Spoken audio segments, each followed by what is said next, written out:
Hey everybody, Ben here from DMC Films and Cinderblock Studios, and I'm back with more tips for the intermediate artist. Now, if you're somebody who primes and or stretches their own canvas, you might know that after you prime your surface, it may not necessarily have the right texture for starting a painting. So that's when, sanding usually comes in handy.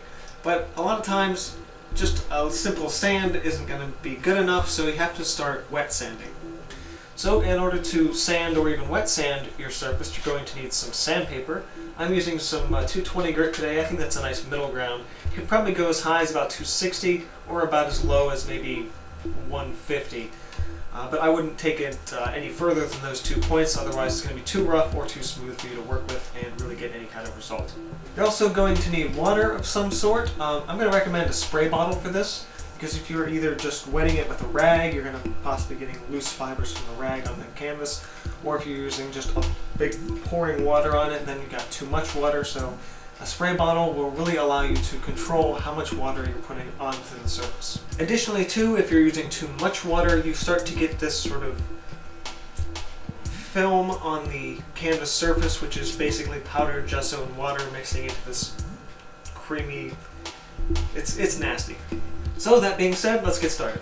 So starting out, I've got my sandpaper. It's a little bit used, but not bad at all. I got a nice weighted block here, so a little piece of scrap marble. And with that, you can start out by just doing a simple dry sand.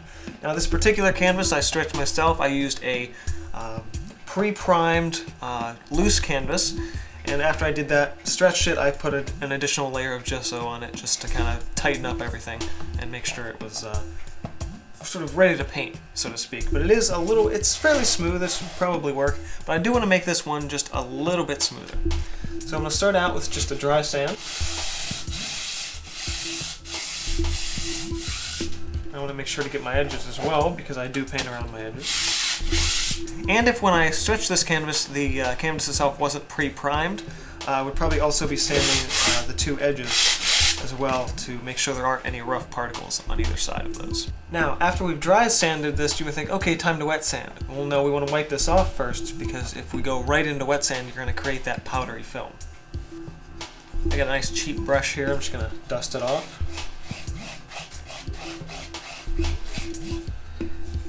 And I should make note that unless you're putting multiple layers of your gesso or primer on a canvas or whatever substrate you're working with, then you're going to notice that you're going to be sanding down that surface. So if I only put one layer of gesso on, for example, perhaps over top of an old piece, as I'm sanding, you're going to start noticing that layer of gesso get a little bit thinner. So that's why it's important to add multiple coats. So I'm going to take my spray bottle and keep it pretty far back. I'm about 2 feet back. Just a couple of spritzes across the top of that surface. And just going directional again.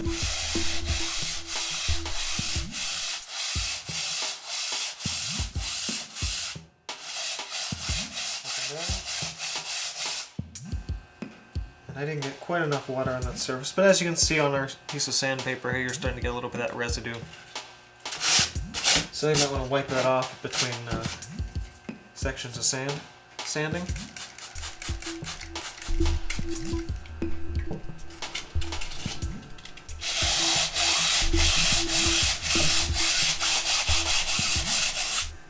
And as you can see here, you're starting to get a couple of sections here where that gesso is lifting off perhaps a little too much. You can always touch that up later with a thinner, like half-watered layer of gesso.